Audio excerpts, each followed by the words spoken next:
Hello everyone and welcome to this session of iMoot 15.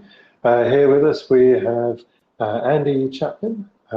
Title for this session is Moodle for the Lone Ranger.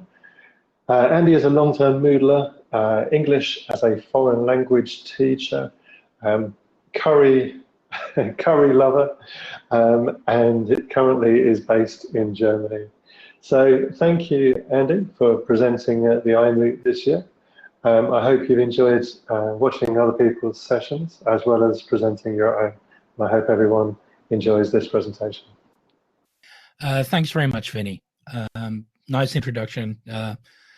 I have to say, for this second instance of the presentation, I feel a bit like some kind of village reserve football team playing against Barcelona, with the veritable Tim Hunt presenting on the other channel, but I'll do my best to make it worth your while to stick around with me.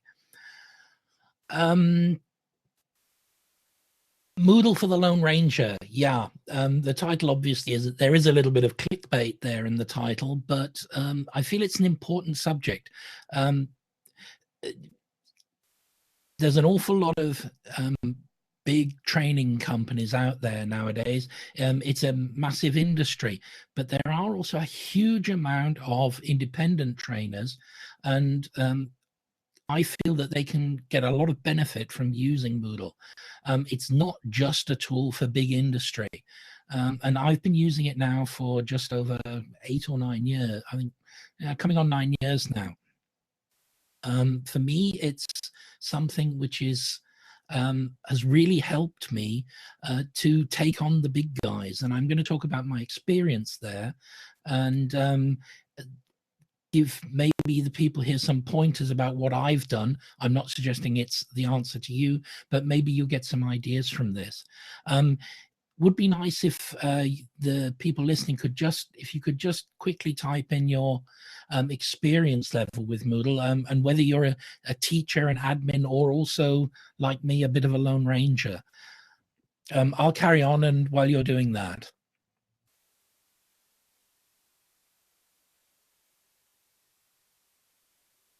I always begin my presentations with a slide about what I'm not going to talk about, because I certainly find when I'm presenting to teachers, which I do a lot of here in Germany, they come with false expectations. Now, I don't think that's necessarily the issue here, but just to give you a little bit of a foretaste of my style, maybe. The one thing that Moodle is not, and certainly I'm not going to be able to offer you, is any kind of quick fix. There's an awful lot of work involved in introducing Moodle, and particularly at the beginning. I really don't have any interest in psychobabble. Even technical jargon that's used amongst teachers is something that I try and avoid. I think it's something to do with my background as a language teacher, that I like clear language, and using language that lots of people don't understand is for me some kind of barrier. So even pedagogy or pedagogy, depending on who you listen to, is not something that I talk about a lot. I imagine that you people know that. Of course, I know something about it too, but I feel it's something that isn't really a subject for this discussion. I'm certainly not telling you what to do. I'm going to tell you what I did, and I'm certainly going to make some recommendations. But you are more than welcome to disagree with that. And if you do disagree or you've got a question, please just post it. We're a small group, so there's no problem. I've got it in extra large type running down the right hand of the screen, so I will try to keep an eye on that. And it's not about computer coding. Often beginners look at Moodle, and certainly if you look at the forums, you'll find lots of tips. Oh yeah, just go into the PHP file and change that, which nowadays is something that I do now and again. But it's not necessary at the beginning, and it's really not necessary to produce a really top quality site. So I'm going to jump back to yeah, so about 2006, I think it was, whereby, and I really can't remember where I heard about Moodle first. I wish I could. It's something that ought to be sort of significant in my career with Moodle, that I knew where it was, but I honestly can't say. What I did find was that I wanted to do some kind of computer-based teaching.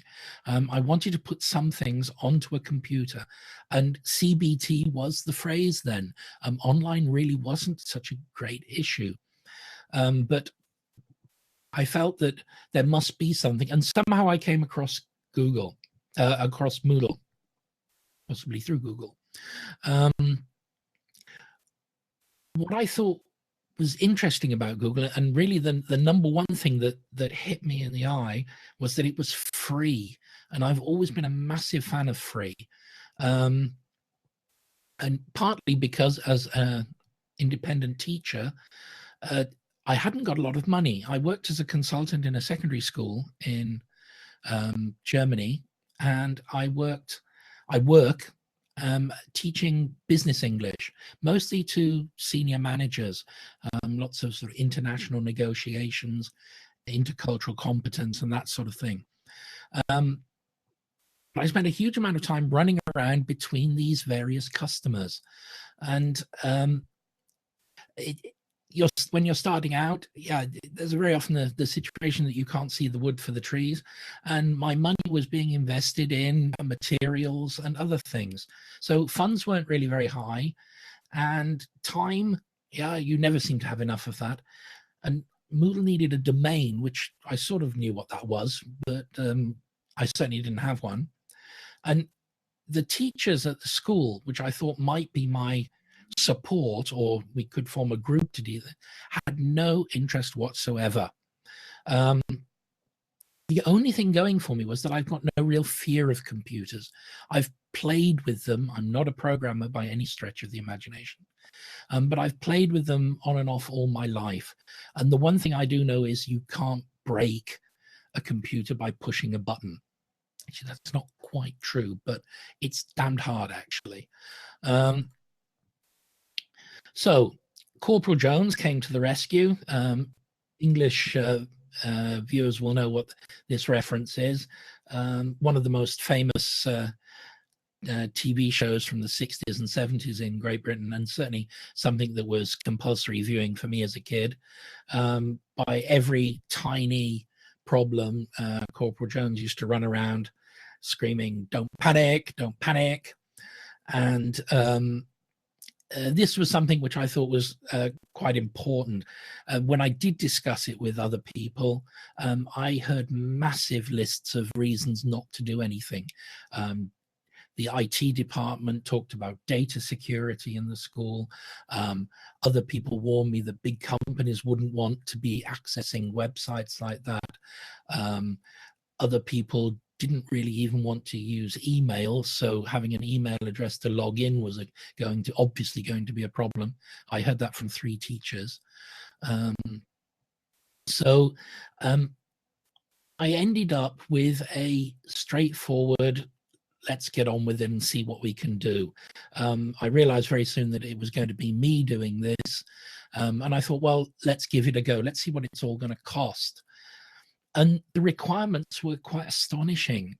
Okay, the software's free, but you still need to put it somewhere. And in this case, I found a hosting provider, which I still use, based in America, called SiteGround, which also had got, according to my IT colleagues, a terrible reputation. It's interesting that I haven't had a single problem in 8 years with them. I find them absolutely fantastic. And they had an offer which matched the background of the last slide, or the slide before last, almost perfectly. There's about £5 there in my hand, and 2 months of hosting cost around about that. It was something like $8, which seemed like a pretty no-risk investment.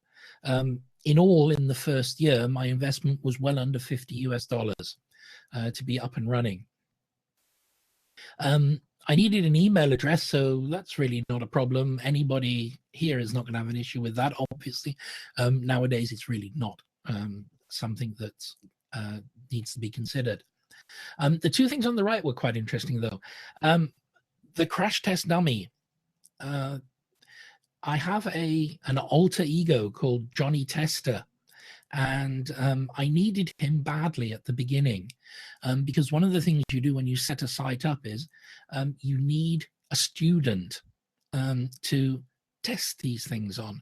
And I developed a sort of schizophrenic personality whereby I was the admin and Johnny was coming online to test these things.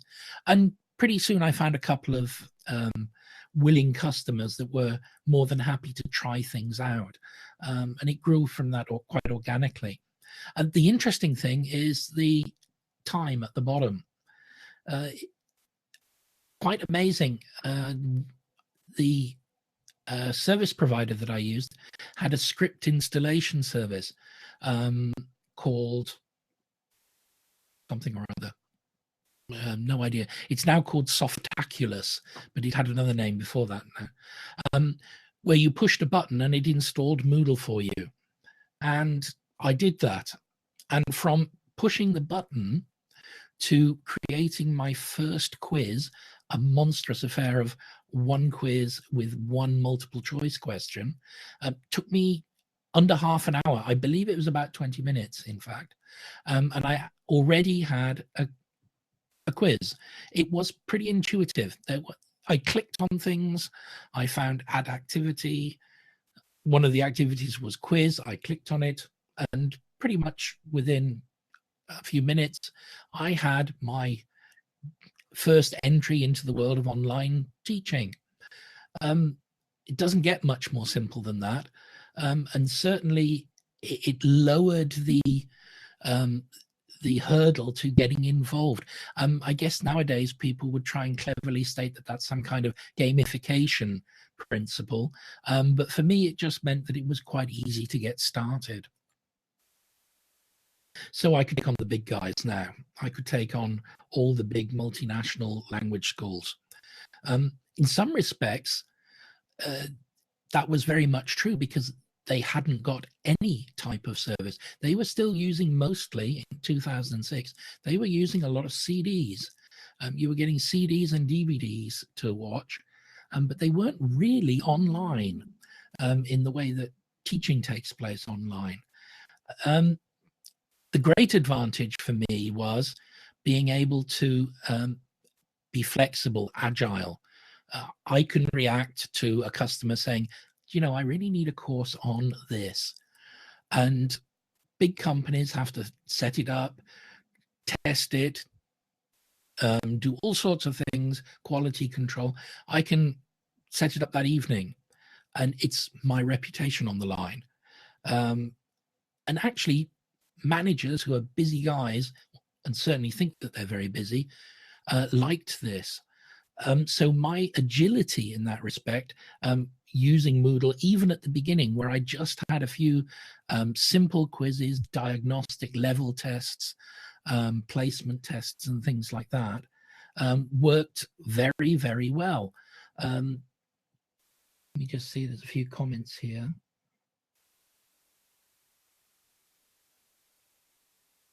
Yeah, okay.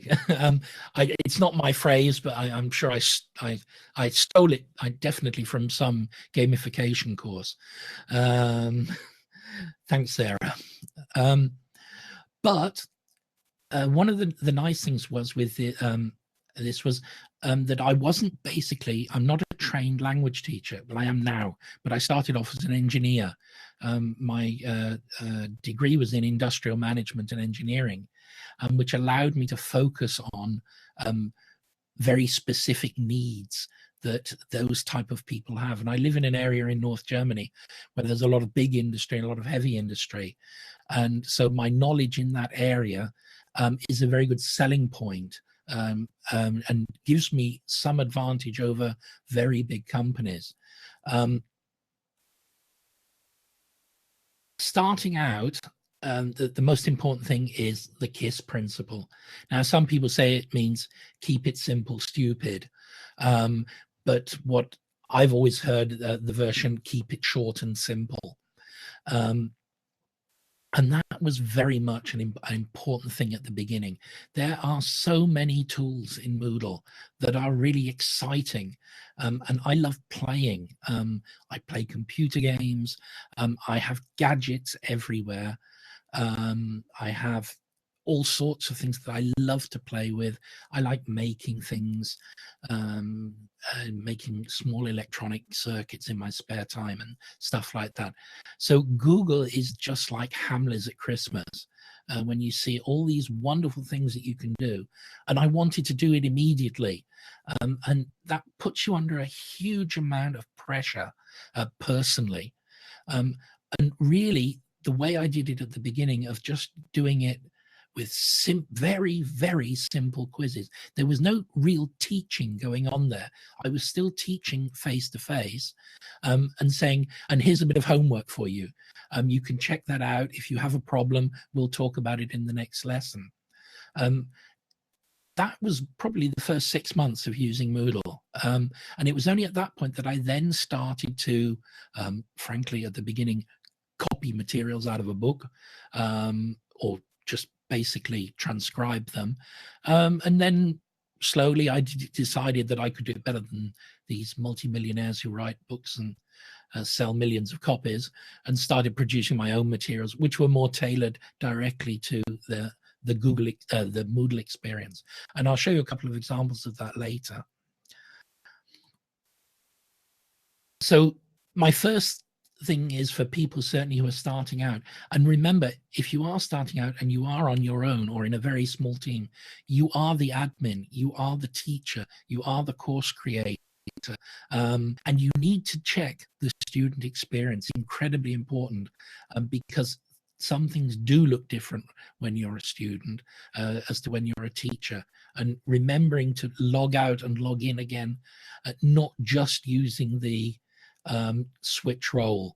Occasionally you can get one or two surprises there, but really logging in as a standard student and checking that these things work is fine, and very, very important. So the small steps, taking it easy. Yeah, using 2 browsers. I certainly have done that. And also not a bad idea if the image is important to you, is you check it in just about every browser imaginable, and because there are differences. It's not as serious as it used to be, but there are still quite big differences in how different browsers portray different pages. And really, yeah, at the start, multiple choice and simple gap fill exercises were the staple, and you can do an awful lot with that. You can actually keep customers very happy with things like that. What a teacher quite often imagines is rather boring as a teaching style. Online customers see it slightly different because they like to be able to drop in, do something that's fairly quick and straightforward, just a little bit of practice and go away again. Naturally, they also will sit there for hours learning stuff, but this ability to let them drop in and do little chunks of work with a basic exercise is not off-putting to an awful lot of online learners. Certainly at the beginning, and really throughout the career, the forum is your best friend. The Moodle forum is where you find information to these annoying little problems. And when your site starts to grow, actually that's when the forum is really useful. At the beginning, if you're doing simple things, there isn't an awful lot that can go wrong or can be conflicted. But then when you start to try and embed a video that you made yourself, rather than a video that is embedded from YouTube, you will very quickly find that you need the forum, because it's still something which is really not as smooth and enjoyable an experience as it should be. Justin Hunt, for me, is an absolute hero for his work on audio and video plugins. Without him, a lot of language teaching would be very, very difficult with Moodle. There's my crash test dummy again, yeah, Johnny Tester, and really being friendly about Googling stuff, looking things up. That's really important.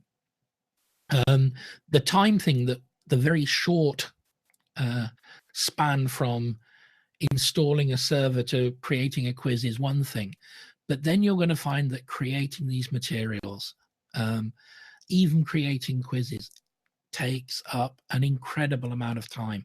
And so coffee is a pretty good idea. Strong coffee, have an espresso machine on your desk is also not a bad idea. Must do that, actually. And then you come to, or in my case, the third column of my schizophrenia, and that is to, again, then split yourself into three personalities: the admin, the teacher, and the student. And in my case, I created the persona of this little guy here. This is Olaf. I shouldn't grab him around the neck. He doesn't like that. Olaf is a beach elk. He's not just a Christmas elk. He likes chilling on the beach. And he became my administrator. And he is, whenever I do anything administrative on the website, even my production sites now, I have two uses, and certainly one, the admin is always done using Olaf, and anything else, teaching or course creation, is done under my own name. It helps to avoid making mistakes that you can't follow later. It's quite interesting that some customers actually see Olaf online and happily chat with him, send him messages when he's checking up something on the site. And he's even turned up at a couple of teacher training presentations I've done on teaching practice. So he's quite a star in his own right. He has his own Twitter account, by the way. No joke there. I think nowadays, when you look at the options available for Moodle, that there's a big three, which when you're starting out to produce good quality materials of your own making, you can start with. And every time I do a list for anything in a presentation, I do the list, and then after I finalize the slides, I think of one other thing. So quite often now, I always put the +1 there and wait for it to appear later. And in this case, yes, my addition was Google Drive. I'm going to look at all three of these mods, or these blocks in order. But to say something about Google Drive, the important thing, I think, is to have this online repository where you keep things separately. If you're mobile, having online, Dropbox is also fine in that respect. I'm not particularly concerned as to which thing you have, but I store drafts and master copies of just about all my materials online to be sure that I can pick them up wherever I am. Glossary was quite a strange word. I obviously I knew what it meant, but it was something that I had no experience of.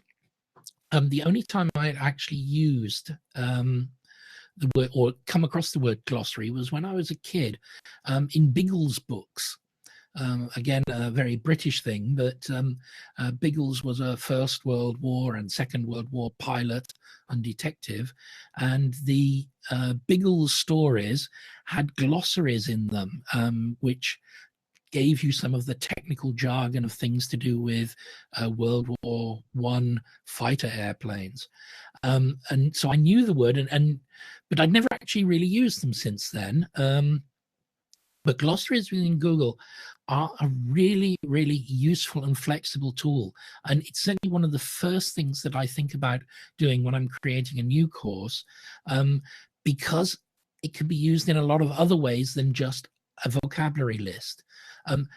Jargon is always a good thing, but the the nice thing about it is having, for example, the random glossary block, which means that you can put these jargon or key concepts can be set up in a window that they change every time the person logs in. And it's a great learning aid.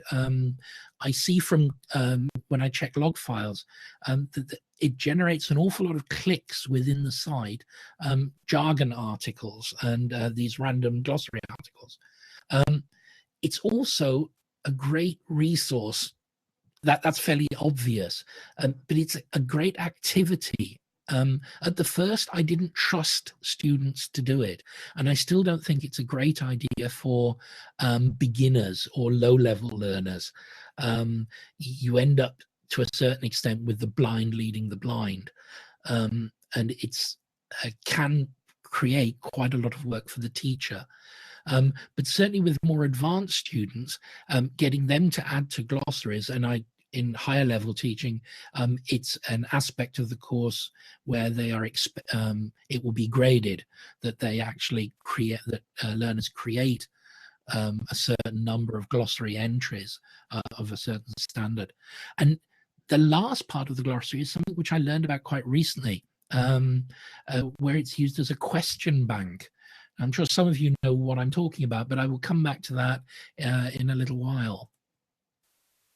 The book, or you could probably now call it Book 2.0, is in effect a multimedia file. And it has a great advantage in it that you really can put just about anything into it.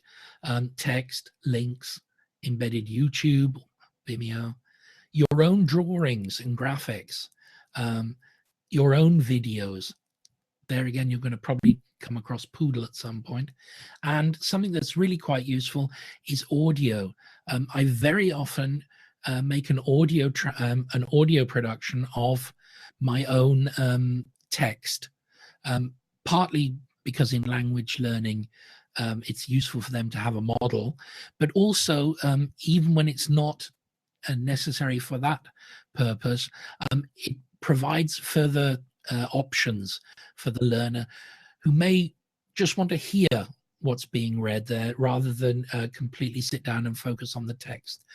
It can help and doesn't really involve an awful lot of time to create such extra things for the learners. What I've got here are a couple of, or 3 or 4 slides taken from books that I've created. You can see here over in the top right, I do a module with some secondary school kids on where I use Torchwood, the British sci-fi series, which is a spin-off from Doctor Who. And every episode of the book, every episode of the series has a book attached to it. And the books appear about a week before the next episode is shown in class. And it gives you a great advantage that you can put in an introduction about the video. You can add something which I do always is vocabulary lists, which then the kids should then create a glossary, which will help them to understand the show, keywords that are very important or maybe have a special meaning in the video. And for general learning, I find very useful this idea of background information. In the one episode here was the main protagonists were transported back to World War II. And in a dance hall, there was a lot of the music being played. And so I dug around and found examples of Lala Anderson singing Lily Marlene and Vera Lynn with the White Cliffs of Dover and things like that, which were things that the kids simply didn't know, and added something to their learning. It was a great springboard then for conversations. I think if I'd have done that in class, most of them would have switched off pretty rapidly. But because they could do it in their own time and create a strategy for talking about it where they didn't feel that they were sounding too nerdy, it worked very well. Again, embedding video to show background information from other episodes and other series to intensify the learning experience. Here we had, I presented a module for businessmen on Pechakucha, and there was a Japanese style of presentation. And the Pechakucha book was about how to create one for themselves and how to go about finding images which are very useful in Pechakucha. And here you see auto-linking from the glossary. Yeah, terms that have already been defined in the glossary are clickable, and a window pops up within the book with the glossary entry. Really helps to take away the barriers to learning. It stops this, oh, I don't know what that means, hit the brakes and then wonder how to continue. It can support people in their learning endeavors.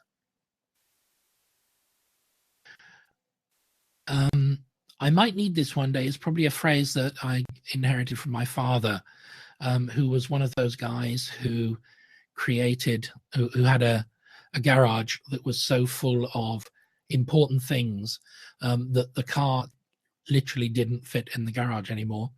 And as long as I can remember as a kid, the car was parked in front of the garage. And I'm very much the same with books, documents, and materials. And Moodle is a great system as a repository, but I don't see it as a lot of people. That's the first thing I hear that people do, which surprised me, is they upload all their course documents. What happens when you upload your course documents is you get something like this on the left. I had some documents on writing emails, structure and standard forms, and they look terrible. They're nice pages. I think they look pretty good anyway. It's my opinion as my teacher. They're my babies. But as pages, they look fine. But you put them on a Moodle site and it's a horror, which I didn't actually really notice at first because all I could see was the content. And you end up with this scroll of death. And I think that certainly Moodle needs to be a repository, yes. And what I do is I create a warehouse course. It's called Warehouse, and it's hidden. And in the warehouse course, I store all my materials. And what I've done is over time, I've moved from these PDFs or other text files, which are now almost entirely stored on Google Drive. And I've moved them into book format, which is much more agreeable for use or for reading on the screen. And this has certainly improved the acceptance of these learning materials by learners. The book as a concept, first of all, breaking things into page sizes. And certainly when you're designing pages, I would try not to go over the length of the screen. It is possible. You can create an extremely long page in the book. But if the person needs to scroll, then look at ways of reducing it, breaking it down into individual pages, sub-chapters, things like that. So, yeah, I've now got huge amounts of in this warehouse, labels, and quiz, the other things. But yeah, my warehouse, I should rename it, to be honest. The quiz, yeah, you could probably do a whole iMoot on quizzes and what you can do with them. But I just want to check. Oh yeah, time's going good. But one of the things with quizzes, and you see this a lot on education forums and on Twitter, where they have these chat meetings talking about education ideas, is that there's a certain type of progressive teacher that thinks that quizzes are some kind of evil scheme that doesn't aid learning and is a wholly negative influence. It's very interesting that then a lot of these teachers play quizzes on their mobile phones immediately after the presentation, where they've said that quizzes are a bad idea. Quizzes are very popular entertainment and becoming even more so. But they're only as good as their creator. And certainly if you look at some of the presentations at iMoot, which I've had the pleasure of taking part in, and I've seen really good ideas from Tim Hunt about quizzes and about the feedback. Diana Dell did a really great presentation with 25 ideas for Moodle, and some of the quiz ideas within that were exceptional. One of the things that I think are really good about the quizzes is this ability to use the question bank, and certainly in language teaching, the question bank gives you the option of creating a random question or adding a random question from a database of questions. And this is something which I think is particularly important with weak learners. I imagine in maths, science, technology, and languages, that the random question test, and to give a very basic example, something like irregular verbs, past tense irregular verbs. There isn't really a wonderful way of learning this.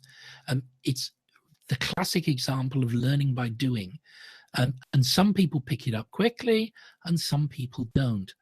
And certainly the number one activity on my lower level courses with the weaker students is the 20 past simple irregular verbs or 20 present perfect verbs, that they can drill to a certain extent these basic functions, that they don't have to think about them in future. And I've seen kids who will do this 4 or 5 times every time they log in. Also, some adult learners like to do it, a way of sort of kickstarting their brain into English modus, if you like. If it's the only activity they're doing, it's a big problem. But certainly, most of my learners, I've seen that a lot of them do this and then go on to the other material, whatever is the subject of the week.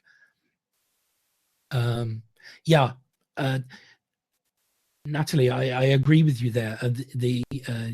I know that a lot of teachers, I'd never a real problem with quizzes, but I've also noted that I think maybe really sort of 3 or 4 years ago, there was a lot of negative press about testing and quizzes and things like that.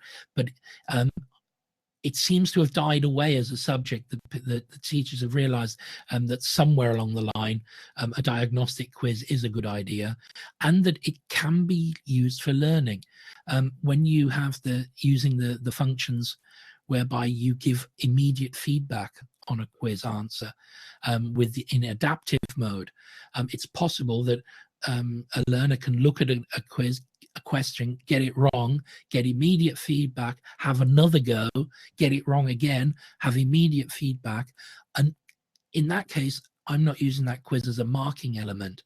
That's really for them to learn and to practice. And nobody can tell me that that's a bad idea. Yeah, big bad Google. This is for anybody who's ever has anything to do with Germany. You would imagine that Google really is the modern personification of the evil empire, to hear the hysteria about Google. It's quite horrible. And I've actually spoken to people from Google Germany who say that Germany is probably the country that they least love in the whole world. And they really have an issue with German regulations. The Germans try to regulate Google in ways that are truly amazing. We have a situation whereby our house is on street. I live in a block of flats, and our house is on Street View. And because one person in the block of flats didn't want the window of his flat shown on Google Street View, the building has been blocked out because German law allows that. The guy then moved away a year later, but it's still blocked because once it's blocked, it's blocked. So I can't show people where I live. Maybe it's a good idea. It's not a very attractive building. But Google is treated with a lot of suspicion here. Having said that, the reason that I would look at Google, in particular Google Drive here, is not just as a storage and as a file sharing option. One of the really great tools on Google Drive is the drawing application, which is absolutely fantastic at doing things like spacing. And when you create a block drawing, like I did here, the purchasing process, it automatically aligns everything. When you're dragging one of the blocks, it measures that the space between, for example, between the middle and the right block is the same as between the middle and the left block. And you get guides that dynamically change to create that. So you get a very professional drawing very quickly. And certainly, again, it also has something which for me is very important culturally, is the image search function is automatically keyed into the Creative Commons libraries. And so you know that images that you use, that you find by searching through the search function on the drawing app, are free to use. In schools, this isn't such an issue, but in adult education, it's a big issue with copyright. And therefore, it's something which I take very seriously. In fact, all the slides that were made for this presentation were all made with Google Drive and mostly with the drawing app to provide the background images.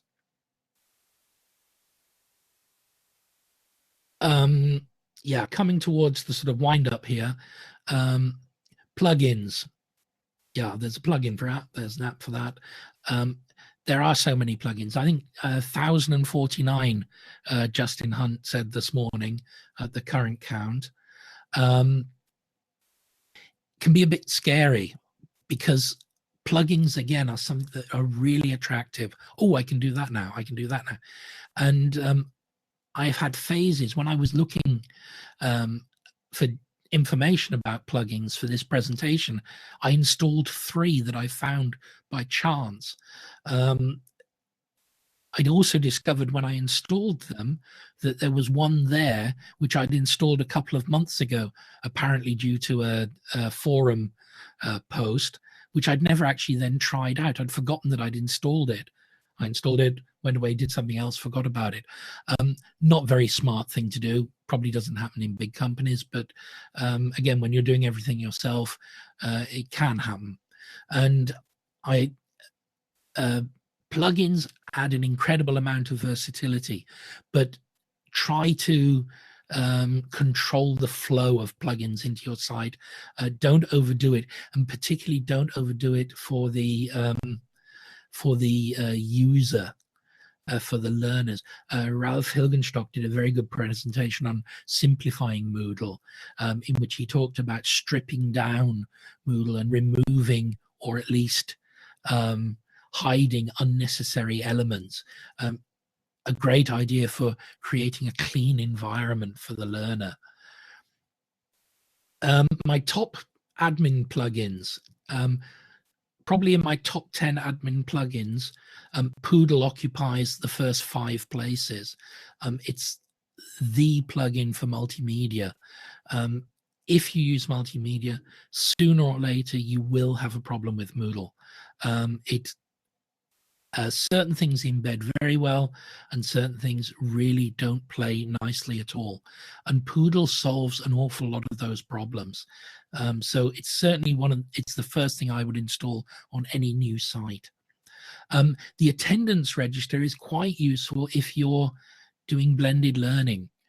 in as far as you can do your classroom register directly into Moodle, and you can create marks for that. And there's some quite creative ideas of you can make attendance when people turn up late. You don't get a full mark. It can produce some very interesting results, and certainly something well worth looking at. Configurable reports. The more experience you get, the more you want to find out. And configurable reports is a great way of finding out those strange little things which aren't immediately apparent in the admin page. If you get to know your admin pages and then you think, how do you do that? And you start looking through them and can't find it, the chances are that configurable reports will do it, and then export something to produce your nice little graphs on various aspects. And really my favorite app, which again, I only discovered probably not much more than a year ago, is the progress bar. I got a tip about this on a Moodle.org forum, and the progress bar is great. It's a fantastic block, firstly for the student to be able to keep track of what they do, what they haven't done, what's yet to do. And it gives a very quick visual impression for the course tutor. The participants list really only talks about login. And this, you have the ability to click on overview and see all the members of the course and what they've done, their percentages, what's still open. And there I took a course from a pretty lazy bunch of year 10 kids who are actually meant to be quite good at English, and unfortunately they know it and therefore don't do an awful lot of work. But it gives me a very good a weapon when it comes to discussing with the parents why their marks aren't as good as they could have been. When you see here a guy has never actually done anything on the website, not one item, and others here with a lot of blue. It's an explanation and very useful. And certainly the learners like it as well. The top teacher plugins for using as a teacher. Oh yes, surprise, surprise, is Poodle again. Yeah, you might get the impression that I'm a Poodle fan, and you're dead right. One aspect that I think is really good here is audio submissions, and the ability for a student to give up an audio submission to an assignment, and also for the teacher to give audio feedback, maybe to a written assignment. Sometimes having to write a piece of text as an answer to an essay where a student has slightly missed the point is really time consuming. Being able to dictate that quickly and provide that as feedback for the student saves a lot of time for the teacher, and it gives it a much more personal edge. The games plugin is fantastic. And this is where I come back to the glossary, in as far as, for example, in creating crosswords, you can create crosswords from a glossary. So what I've also done, to take the example of Torchwood, is the key vocabulary in the episodes has also been, I duplicated the glossary and hid it and created simpler explanations of the words, not just translations, but something more akin to a normal crossword clue. This then draws them at random, 15 or 20 questions, and creates a dynamic crossword for the user. There's also Haman, Sudoku, and a number of other games, which all were a sort of Who Wants to Be a Millionaire type quiz.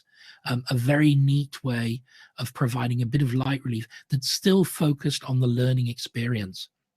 The drag and drop questions, I think just about all of these come from the Open University, who've extended the quizzes, the quiz questions quite dramatically. And drag and drop was something that was sadly missing. And although you could do it with hot potatoes, it was another system to put under control, and missing words and things like that. There are lots of question plugins, and it is worth experimenting with them. The other one that I'd find very useful is the corrections module, which allows teachers to highlight text, particularly in longer text answers, and gives a bit more flexibility in the feedback area. So, yeah, another sort of classic and finishing slide, the road ahead. This is, I thought this was quite good. I actually snapped this shot just before Easter when I was on holiday on an island in North Germany called Sylt, because the road ahead there doesn't seem to lead anywhere. It's quite nice countryside, but it seems to come to a dead end, but it doesn't.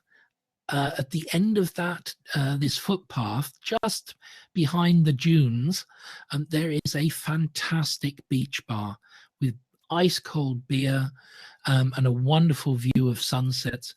It couldn't be much better. And I think very much that's the thing with Moodle is with Moodle. It looks like an extraordinarily long path, and certainly at the beginning it is. It's very, very difficult at the beginning. There's a lot of time in setting up all these questions, all these materials. But the more you use it, the more you get to reuse the work that you did before. And at that point, it is a wonderful thing, particularly for these independent teachers, that they're saving a lot of their effort.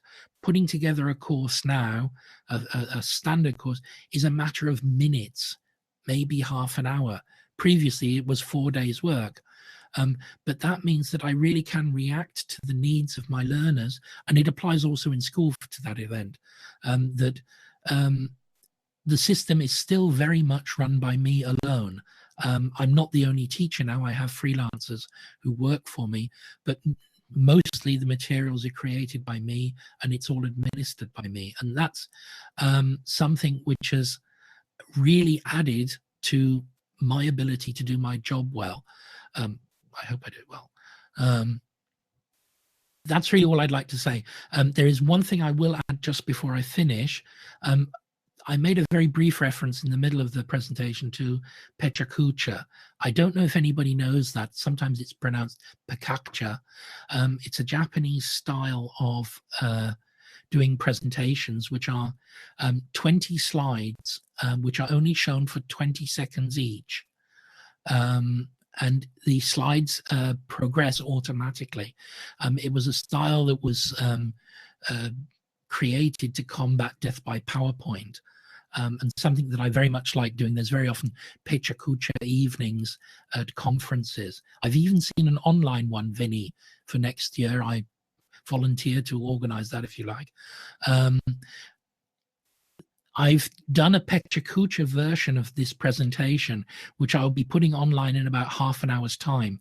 I was trying to get it ready for this version. What I did was the slides were set to automatic, and you get the presentation in a 6-minute 40-second version, which might be entertaining for you at least, and I'll post it on YouTube later as well.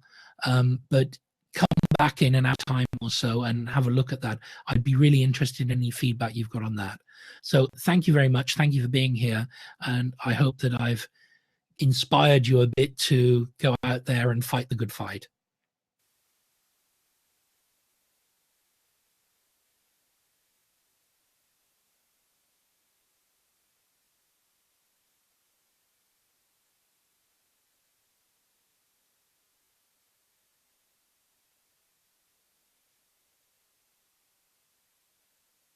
Thanks, Sarah. Oh, thank you, Natalie. Tweeting is always nice.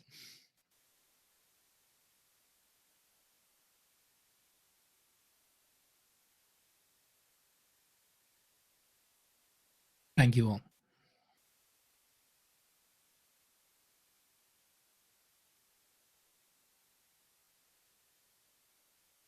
Hi, Andy. This is Vinny. I thought, as it's a nice opportunity for me to just jump back in and say thank you very much for presenting again at this year's iMoot, and I hope you enjoy the rest of the sessions. I certainly will. Thank you very much.